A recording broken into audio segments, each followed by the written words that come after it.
comment faire et comment investir alors que tu as peut-être à l'instant T, au moment où tu regardes cette vidéo, un petit budget et que tu ne peux pas forcément investir beaucoup. Comment devenir rentier de l'immobilier? Je vais te donner tous mes conseils dans cette vidéo. C'est parti!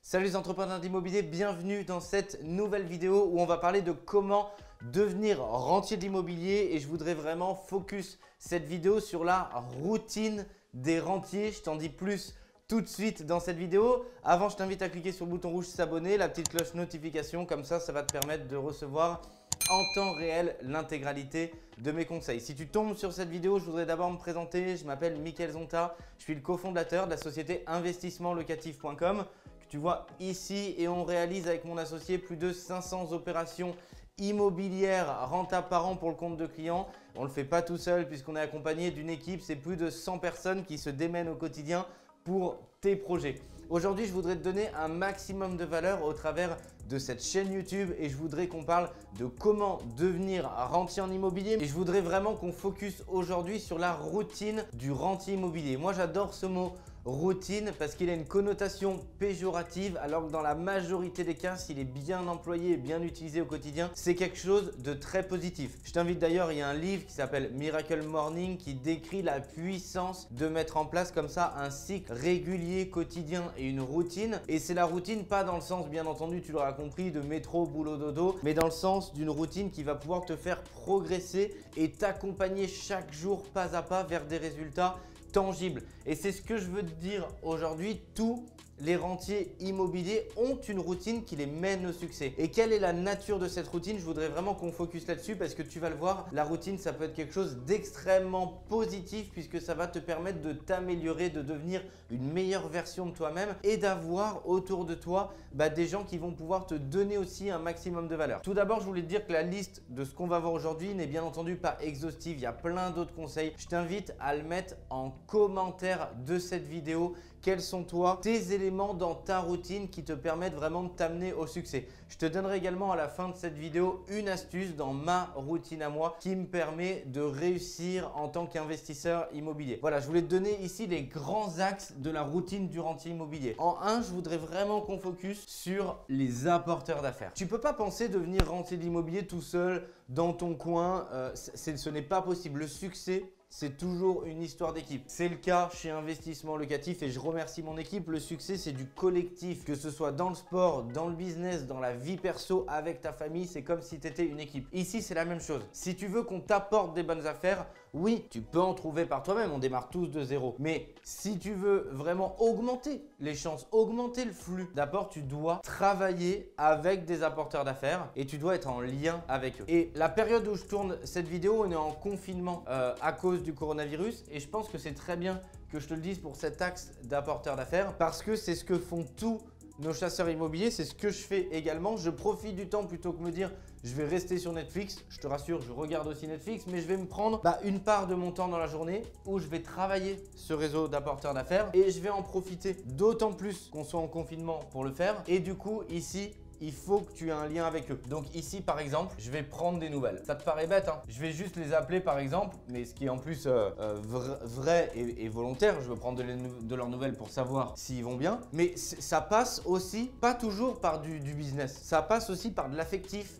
par de l'empathie. Et je pense que c'est un axe hyper important que trop souvent les gens négligent. Et je sais qu'une des phrases phares pour certains qui me connaissent, c'est le fait de dire je vais faire des cadeaux à mes banques et à mes banquiers à chaque fois qu'on réussit un deal. Je ne suis pas obligé de le faire, mais c'est aussi ça, c'est l'empathie et c'est l'affectif. C'est dire je te remercie au-delà du business, je vais faire le petit plus dedans. Et si tu es marié, je pense que tu le sais, si tu fais un cadeau à ta femme sans raison, il y a beaucoup plus d'impact que si tu fais un cadeau à ta femme avec une raison. Et ici, c'est exactement la même chose. Si tu prends des nouvelles sans raison alors qu'il n'y a pas de business, ça aura beaucoup plus d'impact que si tu l'appelles que pour du business parce que du coup, tu vas te démarquer de la totalité des gens. Donc, il faut vraiment que tu penses à le faire. Et si tu n'as pas beaucoup de réseaux d'apporteurs d'affaires, mais même si tu en as un ou deux, fais-le. D'autant plus, c'est encore plus facile si tu en as un ou deux. Et tu sais, l'idée, c'est pas d'en avoir 1000. De toute manière, si demain, il te propose 1000 affaires et que tu n'es pas en position d'acheter les 1000, de toute manière, ton réseau, tu vas forcément le perdre puisque le but, c'est d'être crédible. Quand on t'apporte une bonne affaire, si tu as 10 bonnes affaires à l'instant T, ce sera un bon problème et que tu peux pas acheter les 10, les gens vont plus t'appeler. Donc, à l'échelle d'une société comme Investissement Locatif, oui, on a tout intérêt à avoir des centaines d'apporteurs d'affaires en France. Mais à l'échelle individuelle, moi compris, il suffit d'avoir 1, 2, 3, 4, 5, allez 10, mais max, c'est largement suffisant, il n'y en a pas besoin de 1000. Trop souvent, tu vas te focuser sur la quantité plutôt que la qualité. Tu as 3-4 bons apporteurs d'affaires à l'échelle d'un, ça suffit largement. Si tu apportais chacun une bonne affaire par an, ça te suffirait largement et ça externaliserait complètement ton travail de recherche. Donc c'est génial. Donc là ici, prendre leurs nouvelles sans qu'il y ait de raison et sans forcément que tu penses à du business derrière, puisqu'en cette période de confinement, à l'heure où je tourne cette vidéo, de toute manière, il n'y a pas de business à faire. Donc autant mieux mettre ce temps à profit là-dessus. Ici, les apporteurs d'affaires, je t'ai focus que sur la partie agent immobilier, marchand de biens, avocat, notaire, toute personne proche de près ou de loin de ce marché immo qui est susceptible de t'amener une bonne affaire. Mais ici, tu peux faire la même chose sur tes artisans. Tu sais, les artisans, il y en a beaucoup qui leur disent ouais, on n'est pas à l'heure, on est en retard, on est machin, mais il n'y a pas souvent des gens qui leur font des compliments. Ils ont de l'or dans les mains, les artisans. Et avant le confinement, je discutais avec le carreleur qui est chez moi, qui est en train de faire ma résidence principale. Je peux te dire, c'est un mec exceptionnel. Il a de l'or dans les mains. Ce qui fait, il y a très peu de gens qui savent le faire avec autant de qualité. Et si tu as de l'empathie avec, c'est pas censé être totalement désintéressé. D'une part, c'est parce que je suis un passionné, j'adore effectivement discuter de son travail. Et deuxièmement, je me dis, bah, plus il y a d'affect, plus il va en plus vouloir en faire un bijou et faire un super travail parce qu'il y a de l'affect. Plus tu as de l'empathie, plus il va vouloir le faire comme si c'était chez lui. Et crois-moi, ce mec, il a tellement de l'or dans les mains que s'il fait comme si c'était chez lui, ça va être magnifique. Donc fais-le parce que c'est au croisement de la totalité de tes intérêts. C'est pas 100% intéressé, mais c'est pas non plus 100% désintéressé. Il y a un juste milieu à trouver. Donc prendre leurs nouvelles, ça va leur faire plaisir. Les gens, ils sont plus là souvent à dire t'es en retard, oh les finitions, etc. C'est comme dans la vie, il faut savoir dire ce qui est négatif, mais il faut savoir aussi dire quand c'est positif. Si tu dis que quand c'est négatif, au bout d'un moment, les gens, tu vas les saouler. Ils n'ont plus envie de travailler avec toi parce qu'ils se disent, bah, ce que j'ai fait de bien, ils le disent jamais. Donc, il faut toujours, tu démarres par ce qui est bien et tu amènes ce qui est un peu moins bien pour emmener les gens vers la progression. Prends aussi des nouvelles de tes artisans, de ton notaire, de ton courtier, de ton banquier. On va en parler un petit peu après. Une des routines des investisseurs, c'est d'être dans un réseau d'investisseurs. Pourquoi? Bah parce que tu t'entraides, parce que quand tu as une problématique, tu crois que tu es le seul à avoir cette problématique, il y a forcément quelqu'un qui a déjà connu ce problème et qui a la solution. Donc c'est très important à la fois d'être dans des conférences, d'être dans des groupes d'investisseurs et c'est important, je te le mets ici aussi, pour le mindset parce que bah, si tu parles jamais d'immobilier, ça va te manquer si toi tu es un passionné. Donc c'est comme si tu es un passionné de tel sport, tu vas plutôt essayer d'avoir des amis, en tout cas une partie de tes amis qui aiment ce sport-là pour partager ta passion. Ici, c'est la même chose. Tu as tout intérêt à être dans un réseau d'investisseurs qui va pouvoir te transmettre aussi cette passion. Quand tu as une problématique, quand tu as besoin d'un nouvel artisan, ils vont pouvoir avoir ce carnet d'adresses et ça va te faire gagner beaucoup de temps. C'est un petit peu ce que tu fais quand tu regardes cette vidéo YouTube. Tu te dis, bah, je vais enrichir mes données et ne serait-ce que s'il y a 1, 2, 3 éléments que j'avais occultés, qui n'étaient pas suffisamment précis dans ma tête, ça va pouvoir t'apporter de la valeur pour l'inculquer dans ta routine au quotidien. Tu le sais, en France, ils ont la bougeotte. On a tout le temps une actualité juridique fiscale qui change énormément. Et je vais te citer ici une anecdote. On est en confinement, les signatures sont en stand-by. Il y a un décret qui vient de paraître il y a quelques jours qui autorise la signature, mais je te prends un exemple à l'instant T, mais c'est pour te montrer quelle est l'importance et l'intérêt de suivre l'actualité juridique fiscale, qui autorise la signature de l'acte authentique si le notaire peut pratiquer la visioconférence, c'est-à-dire authentifier qui se trouve de l'autre côté derrière la caméra. Je te le mets ici, c'est une anecdote, mais c'est pour te montrer l'importance et l'intérêt de te tenir au courant. Ça va énormément changer. Ça le rejoint, plus tu es dans un réseau d'investisseurs, plus ils vont pouvoir te donner les bonnes pratiques, plus ton artisan, ton notaire, ton courtier vont pouvoir te tenir au courant de cette actualité qui va te permettre de prendre les bonnes décisions, c'est-à-dire ne pas te positionner sur tel bien parce que, je prends un exemple, par exemple, augmentation de la réglementation Airbnb.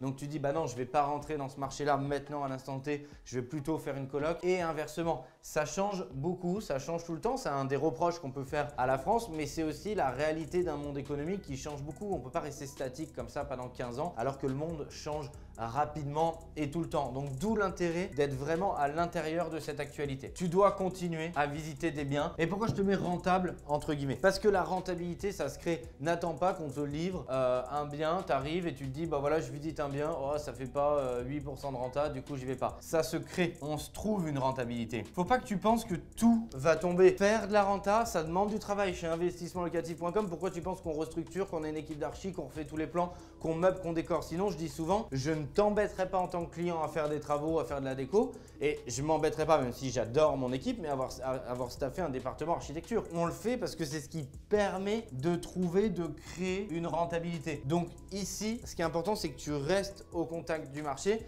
et que tu arrives à déceler un bien qui est diffusé, mais qui va peut-être pouvoir se transformer, se diviser, pouvoir en faire une colocation parce que la taille des chambres est optimale, pouvoir se diviser parce que c'est un bien qui s'y prête, il a peut-être été réuni, mais il y a deux biens de lots de copropriété. Donc ici, il faut que tu restes au contact du marché et ça fait partie de la routine du rentier immobilier de ne pas se dire bah j'attends que ça tombe tout cru, mais je vais au devant du marché pour voir si je peux transformer, améliorer, créer une opportunité, créer plus de rentabilité. Et plus que jamais, je dis souvent, sans argent, je te le mets là parce que je pense que c'est important, sans argent, pas de projet. Et c'est plus que jamais vrai ici, c'est ton partenaire numéro 1. C'est ton partenaire numéro 1. La routine du rentier immobilier, il devient rentier immobilier parce qu'il a mis de l'effet de levier, c'est-à-dire qu'il a investi avec de l'argent de quelqu'un d'autre dans un actif. Et ça, c'est vraiment l'élément numéro 1. Et quand je te le mets ici, tes apporteurs d'affaires, ton réseau